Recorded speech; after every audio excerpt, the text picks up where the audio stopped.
Hello aspirants, welcome to our channel T R solution academy. তো WBPSC এবং WB এক্সামকে target করে যে আমরা প্র্যাকটিস সিরিজ শুরু করেছিলাম তার আমরা আজকে থার্ড ক্লাস আমরা করব। ওকে? আশা করি অডিও ভিডিও সব ক্লিয়ার আছে। তো চলো ক্লাসটা শুরু করা যাক। ওকে। ফার্স্ট কোয়েশ্চেন দেখো কি বলেছে? কোন ক্ষুদ্রতম সংখ্যা দিয়ে ৫,৮০৮ কে গুণ করলে গুণফল একটি পূর্ণবর্গ সংখ্যা হবে? মানে সবথেকে ছোট কোন সংখ্যা দিয়ে আমি যদি এটার সাথে গুণ করি, তাহলে যেটা অ্যান্সার বেরোবে সেটা একটা পূর্ণবর্গ হবে। আচ্ছা, পূর্ণবর্গ হওয়ার জন্য আমার কি কন্ডিশন হতে হয়? পূর্ণবর্গ হওয়ার জন্য যেকোনো মৌলিক সংখ্যা দুবার করে থাকতে হয়। পূর্ণবর্গের কন্ডিশন কি? যে যেকোনো আমার মৌলিক সংখ্যা দুবার করে থাকতে হবে। মানে পূর্ণবর্গ মানে কারোর একটা স্কোয়ার আমার সংখ্যাটা হবে। সেটাকে পূর্ণবর্গ বলে। সবার আগে আমি ৫,৮০৮ কে উৎপাদকে বিশ্লেষণে করে দেখব যে কোন মৌলিক সংখ্যাটা একবার আছে। যেটা একবার থাকবে সেটা দিয়েই যদি আমি আরেকবার গুণ করি। ধরো এটার অ্যান্সার আমি সাপোজ বলছি, ধরো এটার অ্যান্সারে ৩ গুণ ৩ গুণ ৭ গুণ ৫ গুণ ৫ আসলো। তাহলে একে পূর্ণবর্গ করার জন্য এখানে দেখতে পাচ্ছি একটা ৭ আছে। তাহলে যদি একে আরেকটা ৭ দিয়ে গুণ করি, তাহলে প্রত্যেকটা মৌলিক সংখ্যা দুবার করে আছে। তাহলে এটা পূর্ণবর্গ সংখ্যা হয়ে যাবে। তাহলে যেটা আমি দেখব যে যেকোনো একটা মৌলিক সংখ্যা যেখানে একটা আছে বা একবার আছে, সেটাকে আমি আরেকবার ওটা দিয়ে গুণ করে দেব। তাহলে আমার একটা পূর্ণবর্গ হয়ে যাবে। চলো করি। ফার্স্টে ৪ দিয়ে করি। ৪ দিয়ে ৪ একে ৪ ১৮, ৪ ৪ ১৬ ২০, ৪ ৫ ২০, ৪ ২ ৮। আবার ৪ দ্বারা যাবে। ৩ ৪ ১২, ১৩ ১৪, ২৫, ৪ ৬ ২৪, ১২, ৩ ৪ ১২। এবার ৩ দিয়ে করব। ৩ একে ৩, ৩ ২ ৬, ৩ একে ৩, আবার ১১ দিয়ে ১১ একে ১১। তার মানে এটা সমান ৪ কে আমি ভাঙিয়ে লিখছি ২ গুণ ২। তারপরের ৪ টাকে ২ গুণ ২। তারপরে একটা ৩ আছে, তারপরে ১১ গুণ ১১ আছে। দেখো ২ দুবার আছে, এই ২ দুবার আছে, এই ১১ দুবার আছে। শুধু ৩ টা একবার আছে। তাহলে এই ৫,৮০৮ কে যদি আমি আরেকবার ৩ দিয়ে গুণ করি, তাহলে এটা পূর্ণবর্গ হয়ে যাবে। তাহলে অ্যান্সার বি নাম্বার অপশনটা কারেক্ট অ্যান্সার। এটা ২০২৩ এর কোয়েশ্চেন। ওকে? নিচে তোমাদের এক্সামের মানে নাম আর তোমাদের কোন সালের এক্সাম মানে কোন সালে পরীক্ষাটা ছিল সেটা দেওয়া থাকবে। ওকে? ক্লিয়ার? নেক্সট কোয়েশ্চেন দেখো কি বলেছে? X, Y এবং Z একটি ব্যবসার অংশীদার। ব্যবসাটিতে X এর মূলধনের দ্বিগুণ Y এর মূলধনের ৩ গুণের সমান এবং Y এর মূলধন Z এর মূলধনের ৪ গুণের সমান। যদি লাভের পরিমাণ ২,৯৭,০০০ টাকা হয়, তাহলে Y এর ভাগ কত? আচ্ছা, তোমরা প্রত্যেককে বলছি যে একটুখানি ভিডিওটাকে পজ করবা। পজ করে তোমরা কমেন্টে অ্যান্সার দেওয়ার চেষ্টা করবা। ওকে? এখানটা বলেছে X এর মূলধন। X যত টাকা ইনভেস্ট করেছিল তার দ্বিগুণ মানে 2x। এটা কার সমান? এটা সমান Y এর মূলধনের ৩ গুণের সমান। তাহলে 3y এর সমান। আবার কি বলেছে? Y এর যেটা মূলধন, Y যেটা ইনভেস্ট করেছে সেটা Z এর ৪ গুণের সমান। তাহলে 4 Z আমরা বলতে পারি। আচ্ছা, Y এর মান 4Z। তাহলে এখান থেকে এই 3y এর জায়গায় আমি কত বসাতে পারি? 3 Y এর জায়গায় 4Z বসাবো। তাহলে এখানটা 4Z করে দিলাম। 3 4Z মানে ৩ ৪ 12। একবারে আমরা 12Z লিখে দিচ্ছি। তাহলে এই ৩ টা আমার ইকুয়াল হয়ে গেল। এবার এখান থেকে যদি আমি x/y/z এর মান বের করি তাহলে কি করব? আমার যখন x/y/z এর মান বের করব, আমরা x, y, z এর সাথে যা গুণ আছে সেটাকে আমায় সরাতে হবে। কি করে সরাবো? ২, ৩ আর ১২ এদেরকে সরাবো কি করে? ২, ৩ আর ১২ লসাগু ১২, তাহলে সবকটাকে ১২ দিয়ে ভাগ করে দাও। তাহলে ১ম এ আসলো ৬ দুগুণে ১২ x/৬, পরে আসলো ৩ ৪ এ ১২ ৪, তারপরে আসলো ১২ একে ১২ তাহলে z/১। তাহলে এখান থেকে বলতে পারি আমি x/y/z এর অনুপাত কত? 6/4:1। তার মানে x, y, z ৬:৪:১ অনুপাতে ব্যবসাতে ইনভেস্ট করেছিল। যেই অনুপাতে কেউ ব্যবসাতে ইনভেস্ট করে সেই অনুপাতে আমরা প্রফিটও পাই।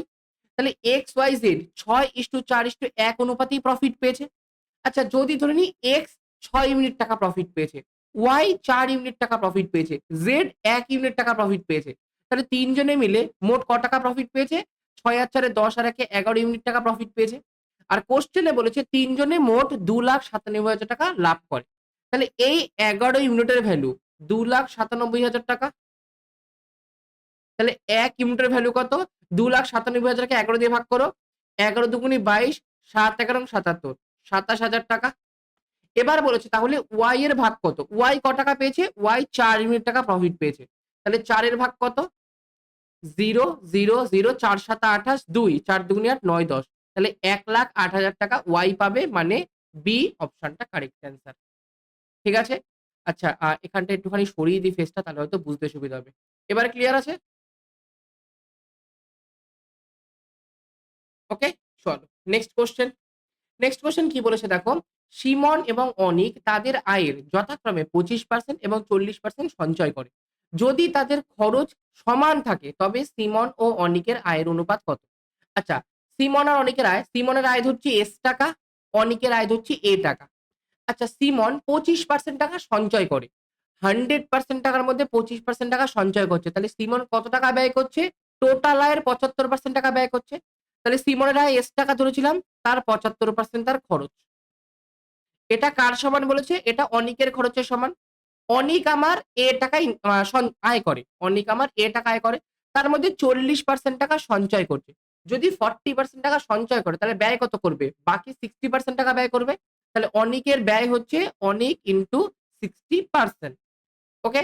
কাটাকাটি কি দিয়ে করব? 25 দিয়ে করলে 3, 25 দিয়ে করলে 4, 20 দিয়ে করলে 3, 20 দিয়ে করলে কত? 5। তাহলে 3, 3 কেটে গেল। তাহলে S/A যদি করি, 4 টা ওদিকে চলে গেল, তাহলে 4/5 হয়ে গেল। তাহলে সিমনের আয়ের সাথে অনিকের আয়ের অনুপাত কত? 4:5, মানে কোনটা? ১ নাম্বার অপশনটা কারেক্ট অ্যান্সার। ওকে? নেক্সট, P এর 40% Q এর 0.75 আর R এর 1/4 সমান হলে P/Q/R কত? P এর 40%। আচ্ছা, 40% কে একবারে আমি 2/5 লিখতে পারি। 20% মানে 1/5, তাহলে 40% মানে 2/5। এটা সমান সমান Q এর 0.75। 0.75 মানে যদি দশমিকটা তুলে দিই, নিচে 100 আসে, তাহলে 75/100। 25 দিয়ে করলে 3 পঁচিশে 75, 25 দিয়ে করলে 4 পঁচিশে 100। তাহলে Q এর 3/4 হয়ে গেল। এটা সমান সমান R এর 1/4। এই ৩ টে সমান। এবার আমাকে P/Q/R জানতে চেয়েছে। তাহলে আমি কি বলেছিলাম? P/Q/R এর যদি আমাকে অনুপাত জানতে চায়, P/Q/R এর সাথে কোন সংখ্যা গুণফল আকারে থাকা চলবে না। তাহলে এখানে P এর সাথে ২ গুণ আছে, Q এর সাথে ৩ গুণ আছে। তাহলে ২ আর ৩ টাকে সমান করব। তাহলে ২ আর ৩ এর লসাগু কত? ৬। সব কটাকে ৬ দিয়ে ভাগ করে দাও। তাহলে হয়ে গেল এটা ৩ দুগুণী ৬। তাহলে P/৩ ৫ ১৫। এটা হলো ৩ দুগুণী ৬। তাহলে Q/৪ দুগুণী ৮ হয়ে গেল। আর লাস্টেরটা কত? R/4 ৪/৬ কত? ২৪ হয়ে গেল। তাহলে এখান থেকে বলতে পারি উপরের ৩ টে রেশিও সমান সমান নিচের ৩ টে রেশিও। তাহলে P/Q/R এটা মানে হচ্ছে 15:8 কত? 24। 15:8 24 মানে ডি অপশনটা কারেক্ট অ্যান্সার। বুঝতে পারলে সবাই? চলো নেক্সট কোয়েশ্চেন। একটি বইয়ের তাকের বিক্রয় মূল্য ৳২,০০০। সরি, একটি বইয়ের তাকের বিক্রয় মূল্য ৳২,০০০ কমে যাওয়ায় 10% লাভের বদলে 10% ক্ষতি হয়। তাহলে বইটির তাকের প্রকৃত বিক্রয় মূল্য কত? এই লাইনটা ভালো করে দেখবে আরকি। আমি সবাইকে বলব ৫ নাম্বারের কোয়েশ্চেনের অ্যান্সারটা তোমরা অবশ্যই কমেন্টে জানাও। ঠিক আছে? এই কোয়েশ্চেনটা মেক্সিমাম লোকে ভুল করে। আমি এটা ইম্পোর্টেন্ট এ স্টার দিয়ে রাখছি। মেক্সিমাম স্টুডেন্ট এই কোয়েশ্চেনে ভুল করে। কোথায় করে আমি তোমাকে বলছি। ধরো একটা বইয়ের ক্রয় মূল্য ৳১০০ ধরো একটা বইয়ের ক্রয় মূল্য ৳১০০ তাহলে ১ম এ এটাকে আমার বিক্রি করার কথা ছিল কত? 10% লাভে। তার মানে ১১০ ইউনিটে বিক্রি করার কথা ছিল। কিন্তু সে ৳২,০০০ কমে যাওয়ায় বিক্রয় মূল্য তার 10% ক্ষতি হয়। মানে এখন সে বিক্রি করছে ৳১০০ র 10% ক্ষতি মানে ৳১০ অব্দি ৳৯০ বিক্রি করছে। ফার্স্ট এ কোয়েশ্চেনটা ভালো করে পড়ো। একটি বইয়ের তাকের বিক্রয় মূল্য ৳২,০০০ কমে গেছে। তার মানে আগে বিক্রয় মূল্য যেটা ছিল তার থেকে এখন ৳২,০০০ কমেছে। তাহলে প্রকৃত বিক্রয় মূল্য যেটা তার থেকে আমার ৳২,০০০ এখন কমেছে। তার ফলে আমার 10% লাভের বদলে 10% ক্ষতি হয়। তার মানে ১ম এ আমার 10% লাভ হচ্ছিল। যেই ৳২,০০০ দাম কমে গেছে এখন 10% ক্ষতি হচ্ছে। এবার দেখো, আমার প্রকৃত বিক্রয় মূল্য ৳১১০ টাকা। এখন বিক্রি করছি আমি ৳৯০ য়। তাহলে বিক্রয় মূল্য আমার কত কমেছে? ৳২০ কমেছে। এই ২০ র ভ্যালু কোয়েশ্চেন এ বলেছে ৳২,০০০ কমেছে। তাহলে ০, ০ কাটলাম। ১ এর ভ্যালু কত? ৳১০০। এইবার মেক্সিমাম সবাই করবে যে ১০০ ইউনিটের ভ্যালু কত? ১০০ ইউনিটের ভ্যালু কত? ৳১০,০০০। সবাই এই অপশনটা দিয়ে টিক করে দেবে। কিন্তু ওটা না। আমাকে বলেছে প্রকৃত বিক্রয় মূল্য কত? মানে আসল বিক্রয় মূল্য কোনটা? আসল বিক্রয় মূল্য ৳১১০ তাহলে ১১০ ইউনিটের ভ্যালু কত? ৳১১,০০০। তাহলে কারেক্ট অ্যান্সার বি অপশনটা কারেক্ট অ্যান্সার। আসল বিক্রয় মূল্য ছিল ৳১১,০০০। তার থেকে আমি ৳২,০০০ কমাচ্ছি। মানে ৳৯,০০০ য় বিক্রি করছি তখন আমার 10% ক্ষতি হচ্ছে। ঠিক আছে? আমাকে ক্রয় মূল্যের কোনো কেসই বলেনি এখানে। ওকে? নেক্সট, আচ্ছা, একটু ছোট করে বলছি। তোমাদের এই যে আরআরবি এনটিপিসি এক্সামটা হলো ১৬ই মার্চ ২০২৬ থেকে ২৭শে মার্চ ২০২৬ পর্যন্ত। এই এক্সামের জিকে আর জিএস আমি কালিটা একটু চেঞ্জ করে দিই। হ্যাঁ, জিকে আর জিএস এর পুরো চ্যাপ্টার ওয়াইজ তোমাদের এমসিকিউ এই বইটাতে দেওয়া আছে, বাঁদিকের বইটাতে। আর ম্যাথের চ্যাপ্টার ওয়াইজ তার সাথে আবার টাইপ ওয়াইজও আছে। টাইপ ওয়াইজও তোমাদের এই বইটাতে দেওয়া আছে। তো এই দুটো বই যদি তোমরা কেউ কিনতে চাও তাহলে ডেসক্রিপশন এ লিংক দেওয়া আছে, সেখান থেকে তোমরা পারচেজ করতে পারো। ওকে? ক্লিয়ার? চলো নেক্সট কোয়েশ্চেন দেখো কি বলেছে। ৫ জন ছাত্র একটি সারিতে দাঁড়িয়ে আছে। প্রত্যেক ছাত্রের কাছে তার সামনের ছাত্রটির থেকে ২ টি করে বই বেশি আছে। তাহলে সমস্ত বইয়ের সংখ্যা কত? দেখো এটা আমরা একটু অ্যাসাম্পশন করে করব। অবশ্যই প্রত্যেককে বলব ভিডিওটাকে পজ করো, পজ করে তোমরা সলভ করার চেষ্টা করো। ঠিক আছে? একটু অ্যাসাম্পশন করছি। ধরে নিচ্ছি, আমি সাপোজ ধরে নিচ্ছি ১ম জন একদম যে সারির ফার্স্টে আছে, সে একটা বই পেল। একবার ধরে নেব একটা বই পেয়েছে। আরেকবার ধরে নেব একদম যে ১ম যে জন আছে সে ২ টো বই পেয়েছে। মানে তার কাছে ২ টো বই আছে। ঠিক আছে? এবার কি বলেছে? প্রত্যেক ছাত্রের কাছে তার সামনের ছাত্রীর থেকে ২ টি করে বই বেশি আছে। তাহলে ১ম জনের কাছে একটা বই থাকলে তারপরের জনের কাছে ২ টো বেশি ৩ টে থাকবে। তারপরের জনের কাছে ২ টো বেশি ৫ টা থাকবে। তারপরের জনের কাছে ২ টো বেশি ৭ টা থাকবে। আর লাস্ট জনের কাছে ৯ টা থাকবে। সেম কন্ডিশন এখানে যদি ১ম জনের কাছে ২ টো বই থাকে, তারপরের জনের কাছে ৪ টে থাকবে, তারপরের জনের কাছে ৬ টা, তারপরের জনের কাছে ৮ টা, তারপরের জনের কাছে ৯ টা। আচ্ছা এবার ধরি মোট বই কটা আছে দুজনের কাছে? আচ্ছা এটা একটু সরিয়ে দিই হ্যাঁ ফেসটা। তাহলে মোট বই কটা? ৩ আর ১ এ ৪, ৪ আর ৫ এ ৯, আর ৯ আর ৭ এ কত? ১৬, ১৬ আর ৯ কত? ২৫ টা বই। আর এখানে সরি এখানে ৪ এর পরে ৮ এর পরে ১০ হবে তো। দুটো বই। ১০ আর ৮ এ ১৮, ১৮ আর ৪ এ ২৪, ২৪ আর ৪ এ ২৫ এর ৭ ২৮, ২৮ আর ২ এ কত? ৩০। দেখো এইটুকুনি ক্লিয়ার আছে?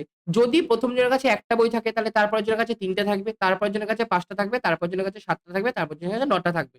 যদি ১ম জনের কাছে ২ টো বই থাকে, তারপরের জনের কাছে ৪ টে থাকবে, তারপরের জনের কাছে ৬ টা থাকবে, তারপরের জনের কাছে ৮ টা থাকবে, তারপরের জনের কাছে ১০ টা থাকবে।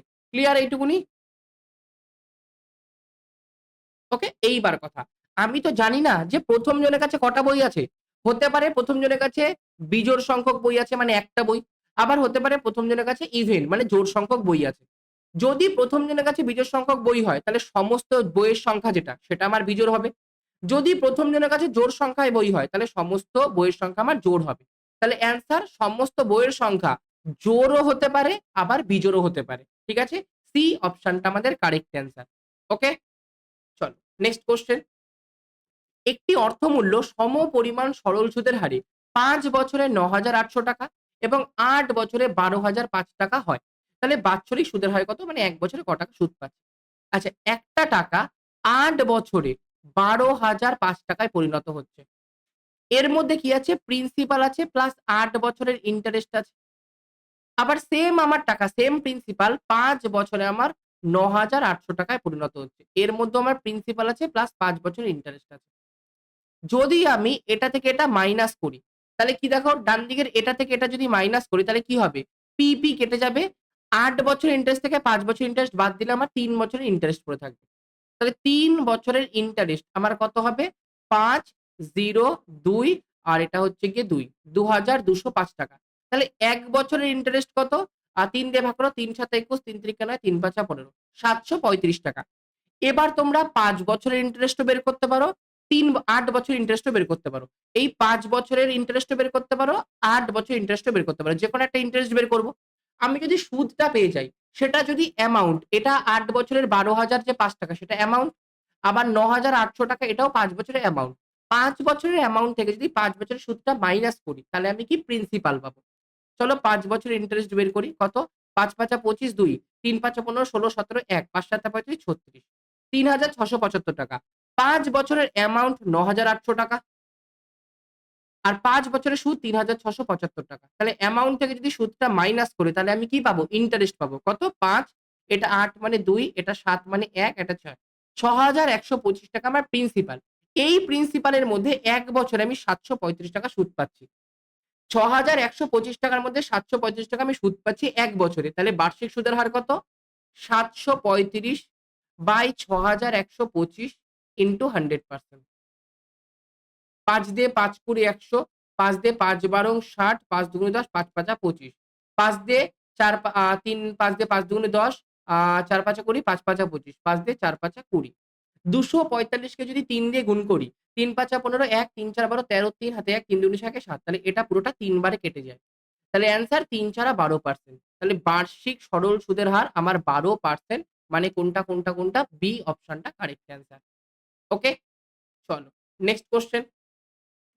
৩ টি ধনাত্মক পূর্ণ সংখ্যা x, y, z এমন যে x plus y plus z একটি জোড় সংখ্যা। তাহলে নিম্নলিখিত কোনটি সঠিক নয়? আচ্ছা, এই ৩ টে সংখ্যার সমষ্টি আমার জোড় সংখ্যা। দেখো, একটা কন্ডিশন আমি বলছি, ৩ টে যদি বিজোড় সংখ্যার আমি সমষ্টি করি, ৩ টে বিজোড় সংখ্যার যদি সমষ্টি করি তাহলে কোনদিনই আমার জোড় সংখ্যা আসতে পারে না। যেমন তুমি ধরো ১, ৩, ৫ যোগ করো ৫ আর ৩ ৮ আর ১ ৯ বা ৩ আর ১ ৪ ৫ এ ৯।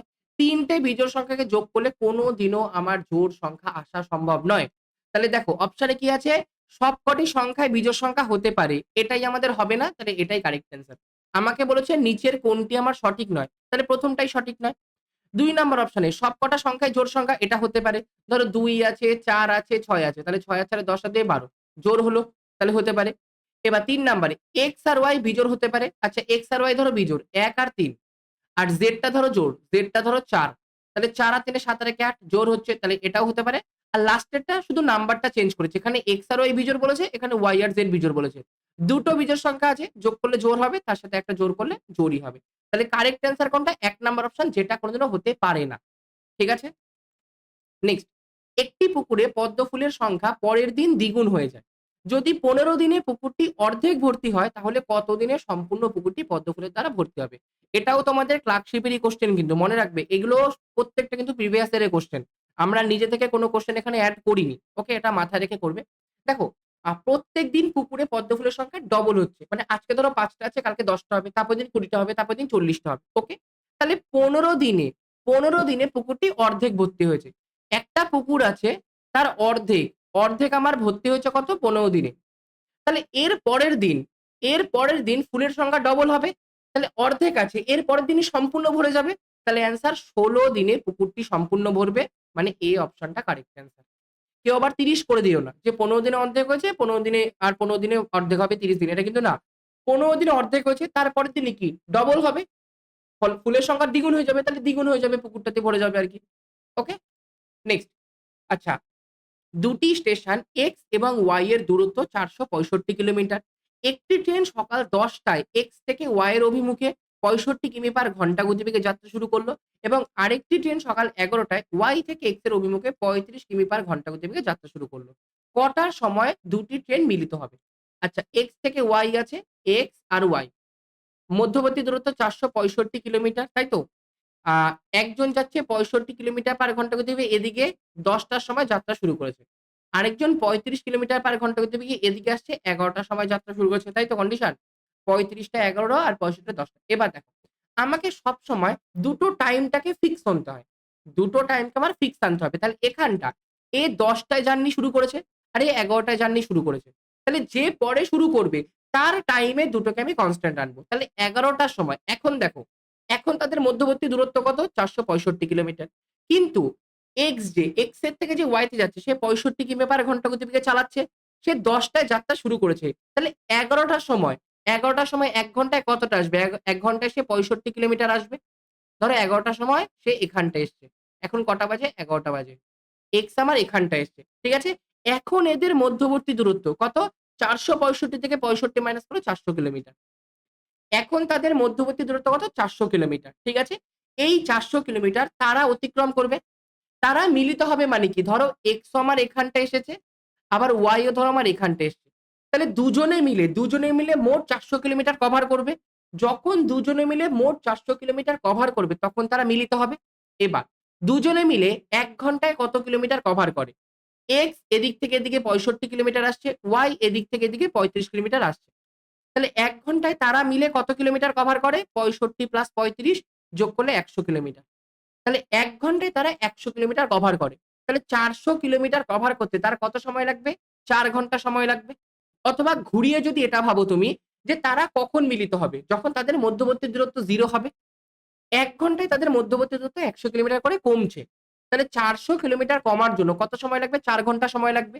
তারা যাত্রা শুরু করেছিল ১১ টার সময়। তাহলে ১১ টা থেকে ৪ ঘন্টা পরে তারা মিলিত হবে। তাহলে ১১ টার পরে ১২ টা, ১ টা, ২ টো, ৩ টে।